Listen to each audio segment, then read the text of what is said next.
আসসালামু আলাইকুম। এই ভিডিওতে সিসিটিভি ফুটেজে যে দুর্ঘটনাটি দেখছেন সেই দুর্ঘটনা কবলিত মানুষটি আমাদের নূরপুর গ্রামের দক্ষিণ পাড়ার আর্মি কামাল চাচার ছোট ভাই জামাল চাচা। সাক্ষাৎ মৃত্যুর হাত থেকে বেঁচে ফেরা এই মানুষটি যশোরের ডাক্তারের পরে যে কতটা ক্ষিপ্ত সেই সম্পর্কে আজ আমি শুনব। ডাক্তার আব্দুর রৌফ তার পা কেটে ফেলতে চাইছিল, কিন্তু তিনি তার কথায় রাজি না হয়ে তিনি চলে গিয়েছিলেন ইন্ডিয়া। সেখানে চিকিৎসা নিয়ে আজ সে অনেকটা সুস্থ। আসসালামু আলাইকুম কাকা। ওয়ালাইকুম আসসালাম কাকা, কেমন আছো? আলহামদুলিল্লাহ। আলহামদুলিল্লাহ কাকা, আমিও ভালো আছি। কাকা, আপনার পায়ের কী অবস্থা এখন? পা আলহামদুলিল্লাহ আগের চেয়ে অনেকটা ভালো। আপনি তো আলহামদুলিল্লাহ বলতেছেন, কিন্তু আমার তো দেখে কষ্ট লাগতেছে, কারণ আমি জানি যে আপনি এই দুর্ঘটনায় পড়ে আপনার কতটা ক্ষতি হয়েছে। আপনি যে কেমন চঞ্চল মানুষ ছিলেন আর কেমন ছিলেন এটা আমরা জানি, আমরা এলাকাবাসী সকলেই আপনাকে অনেক আগে থেকেই চিনি। এই ছোটোবেলার থেকেই দেখে আসছি যে আপনি খুব চঞ্চল একটা মানুষ, কোনোদিন বসে থাকতেন না। কিন্তু সেই মানুষটা আপনি আজ 2টা বছর এই দুর্ঘটনার পর থেকে আপনি বসে আছেন। মানে এই জিনিসটা একটা কষ্ট, মানে আমরা তো বাইরের মানুষ, আমাদের আর কি কষ্টটা যে আপনি ভোগ করতেছেন, এই কষ্টটা সকলে সইতে পারে না। আপনি এই কষ্টটা কীভাবে সয়ে আছেন?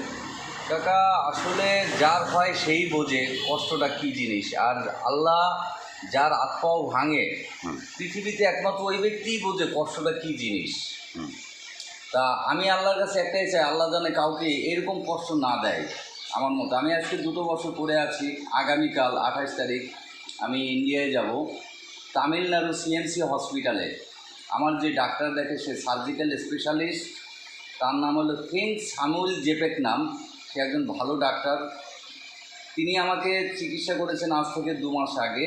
দাদা, ইন্ডিয়ার ডাক্তারের কাছে যে চিকিৎসা নিচ্ছেন ওটা কি আপনার সম্পূর্ণ ভালো মনে হচ্ছে? কাকা, আসলে আমি বাংলাদেশে পঙ্গুতে আমি ট্রিটমেন্ট করি। আমি দীর্ঘ 18 মাস ট্রিটমেন্ট করার পরে আমাদের যশোরে একটি হসপিটাল আছে, পঙ্গু হসপিটাল, এবং বড় সুনামধন্য ডাক্তার জনাব রৌফ, সবচেয়ে বড় ডাক্তার। তিনি আমাকে বলছেন যে তোমার পাওটা কাটা লাগবে, পাওটা কাটে ফেলতে হবে, এবং যদি তোমার পাও লাগে, নকল পাও লাগে, আমি তোমাকে কম দামে দেবো। তখন তার কাছ থেকে আমি বেরোয় যে ইন্ডিয়ায় চিকিৎসার জন্য আমি চলে যাই। আল্লাহর রহমতে আমি এখন চিকিৎসা অধীনে আছি, ভালো আছি, কিন্তু বাংলাদেশের ট্রিটমেন্ট সঠিক না। না, রোগ স্যার আপনারা কী বলছিল? সে আমাকে বলছে যে পাওটা কেটে ফেলতে হবে। আর ইন্ডিয়ার ডাক্তার তো এখন আপনার পুরোপুরি পাড়া সুস্থ করে দিচ্ছে। হ্যাঁ, ইন্ডিয়ান ডাক্তার আমাকে অলরেডি তারা অপারেশন করছে। আমি এখন পায়ে প্রেশার দিতে পারতেছি, অলরেডি আমি হাঁটার প্রস্তুতি নিতে পারতেছি ইন্ডিয়ার ট্রিটমেন্টের পরে। কিন্তু বাংলাদেশের রৌফ সাহেব, তিনি বড় একজন ডাক্তার, তিনি আমাকে বলছে পাওটা কেটে ফেলতে হবে। আমার এইটাই কষ্ট যে ইনি কীভাবে বললো যে পাওটা কেটে ফেলতে হবে। এইটুকু আমার মানুষের জানার প্রয়োজন, যে মানুষকে বিভ্রান্তি করে এরকম ডাক্তাররা। না, যশোরে তো উনি হলো পঙ্গু হাসপাতালের ডাক্তার এবং ওনার হলো ভালো একটা সুনামও আছে। কিন্তু আপনার বিষয়টা এই শোনার তো আমার খুব খারাপ লাগতেছে যে আব্দুর রৌফ আপনার, এখন আমি দেখতেছি আপনার পা ভালো হয়ে গেছে। এখন কদিন পরে আশা করা যায় আপনি হাঁটবেন। ইন্ডিয়া যাওয়ার পরে হয়েছিল, তো আপনি বলতেছেন আব্দুর রৌফ আপনার পা কেটে দিতে চাইছিল। তবে এইটা তো একটা খুব খারাপ জিনিস। হ্যাঁ, এবং ওনাকে আমি প্রশ্ন করেছিলাম যে স্যার, আসলে আপনি যে আমাকে পাওটা কাটতে বলতেছেন, পায়ে যদি শিরা রগ টগ থাকে তাহলে পাও কাটা লাগে না, যেহেতু আমি কম বেশি পড়াশুনো করেছি। কিন্তু তখন সে আমাকে বলে ডাক্তার তুমি না আমি। তখন বললাম স্যার ডাক্তার আপনি, কিন্তু আমি আপনার ট্রিটমেন্টে আমি হ্যাপি না, আমি আপনার কাছে আর ট্রিটমেন্ট করাবো না বলে আমার বাংলাদেশ থেকে 8.5 লক্ষ টাকা খাওয়ার পরে, ডাক্তাররা বিভিন্নভাবে সলসলতে খাওয়ার পরে আমাকে বলে পাওটা কাটতে হবে।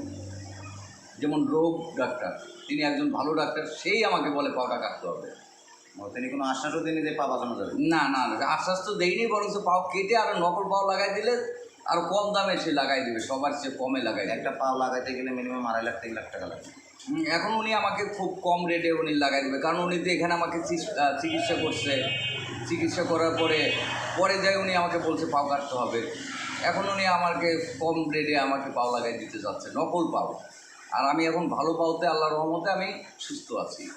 দেখ, আশা করা যায় আপনি এই পার 6 মাস 1 বছর ট্রিটমেন্ট করলে হ্যাঁ পুরোপুরি- ইনশাল্লাহ আমি 6 মাসের ভিতরে ইনশাল্লাহ আমি হাঁটবো এবং কাজ বাজ করতে পারবো, এরকম আল্লাহর কাছে আমি আশাবাদী।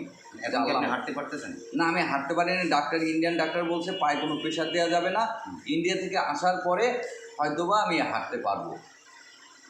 মানে আপনার ভিতরে যে রড ছিল সেগুলো কিন্তু খুলে ফেলে সব খুলে ফেলানো হয়েছে। আপনার কোনো জায়গায় রড নেই? না পার ভিতরে কোনো রড নেই, ভিতরে ওরা ডাক্তাররা ইন্ডিয়ান ডাক্তাররা প্লেট বসাই দিয়ে ওরা ওদের মতো অপারেশন করে আমার পাওটা আল্লাহর রহমতে আগের চেয়ে আমি 75% আপডেট আমার পাও। আচ্ছা আচ্ছা, তাহলে বাংলাদেশের এই ডাক্তার আব্দুর রৌফের বিরুদ্ধে আপনার একটাই অভিযোগ যে সে আপনার পা কেটে দিতে চাইছেন, হ্যাঁ আর আপনি এখন ইন্ডিয়ানে একটা ডাক্তারের কাছে যাওয়ার পরে সে আপনার পা অপারেশন করে সুস্থ করে তুলছেন। জি জি এই হচ্ছে আমাদের ডিফারেন্স। জি। তাহলে আমরা বাংলাদেশের এই ডাক্তারদের কীভাবে বিশ্বাস করব? আসলে আমরা বিশ্বাস করব কি, বাংলাদেশের যে ডাক্তাররা তারা কখনো রুগীর কষ্টটা বোঝে না। আমাদের বাংলাদেশের ডাক্তারের সময়ের অনেক টাকা দরকার, আর ইন্ডিয়ান ডাক্তারদের রুগীর সেবা দরকার। ওরা সেবা করে, একটা রুগীকে সেবা করতে পারলে ওদের কাছে ওরা নিজেরা খুব খুশি হয়। আর বাংলাদেশি ডাক্তারদের ওরা রুগীকে ধরেও না, এমনকি দেখে না, দূরের থেকেই ওরা দেখে প্রেসক্রিপশন লেখা শুরু করে। আর ইন্ডিয়ান ডাক্তাররা ওরা কোনো প্রেসক্রিপশন লেখে না, আগে রোগ নির্ণয় করে, রোগ নির্ণয় করার পরে তারা ট্রিটমেন্ট করে। এছাড়া আপনার কাছে কি আব্দুর রৌফের কোনো সার্টিফিকেট আছে যে আপনার ট্রিটমেন্ট করছেন? হ্যাঁ আমার একটা প্রেসক্রিপশন আছে আব্দুর রৌফের। উনি ওই প্রথম প্রেসক্রিপশনটাই আমাকে যখন বললো, আমাকে উনি ট্রান্সফার করছে বাড়ি এলিজাবেথ, যেটা ঢাকাতে, ওখানে ট্রান্সফার করছে এবং কার সাথে কথা বললো বলে, তার সাথে কথা বলে বললো তুমি অমুক তারিখে ওইখানে যাও। আমি আর ওনার কথা আমি শুনিনি, আমি ইন্ডিয়া চলে যাই। মানে ওনার প্রেসক্রিপশনটা আপনার কাছে আছে? আছে। উনি এই জায়গার থেকে আপনার ওই জায়গায় রিপোর্ট করছে, ওই জায়গার ট্রিটমেন্টের পরে আপনার পা কাট মানে যা প্ল্যান ওই জায়গাতে হবে। হ্যাঁ ওইখান থেকে হবে। মানে এনারা হলো একটা ব্যবসা খুলে বসছে জি, যে জি। কোনোভাবে কিছু করা হলেই আপনার হচ্ছে হলো পা কাটাকাটি এগুলোর শিক্ষিতদের কাছে গেলেই হচ্ছে। হ্যাঁ হ্যাঁ হ্যাঁ, কিন্তু রৌফ সাহেব অনেক ভালো বড় ডাক্তার আমি জানি, কিন্তু ওনার ভিতরে ওই ধরনের কিছু আমি পাইনি। উনি বড় ডাক্তার কিন্তু আমি এটা পাইনি, এই কারণে পাইনি। কি পাননি? মানে মানসিকতা পাননি? মানসিকতা পাইনি, একটা মানুষকে নার্ভাস ফেল করার মতো কার্যকলাপ রৌফ সাহেবের ভিতরে আছে।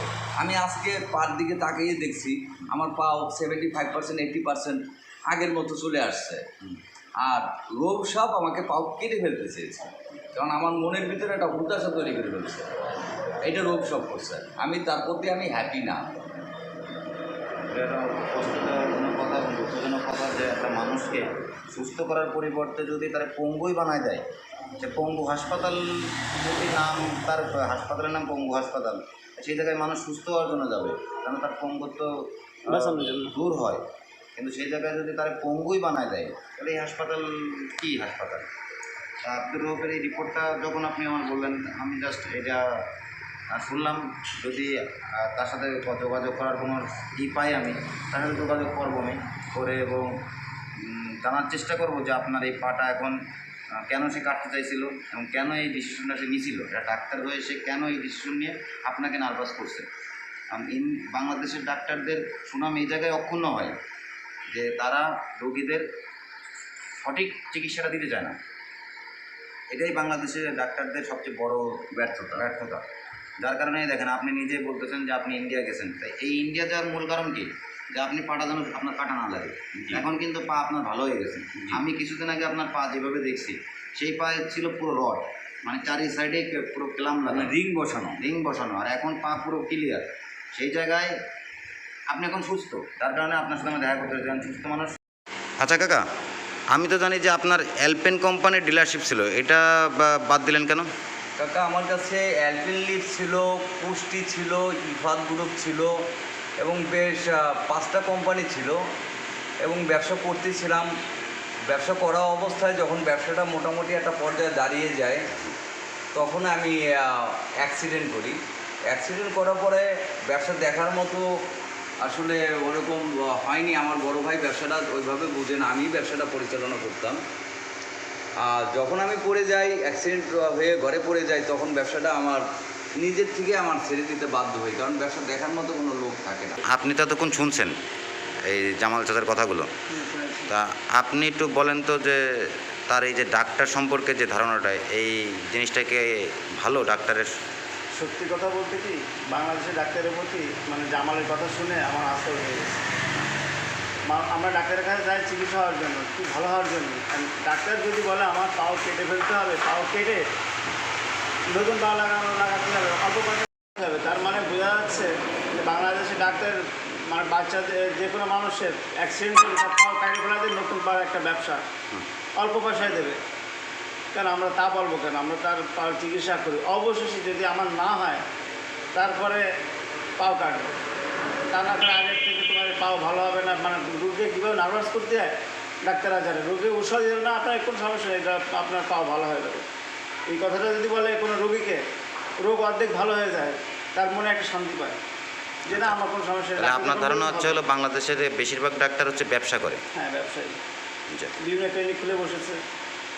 আচ্ছা, তো ইন্ডিয়ান ডাক্তারগুলো তাহলে ভালো? ইন্ডিয়াতে আমি কখনো যাইনি, জামালের মুখে যতটুকু শুনলাম, শুনে মনে হলো ভালো। আমি দোয়া করি জামালের জন্য, জামাল যেন দ্রুত সুস্থ হয়ে ওঠো।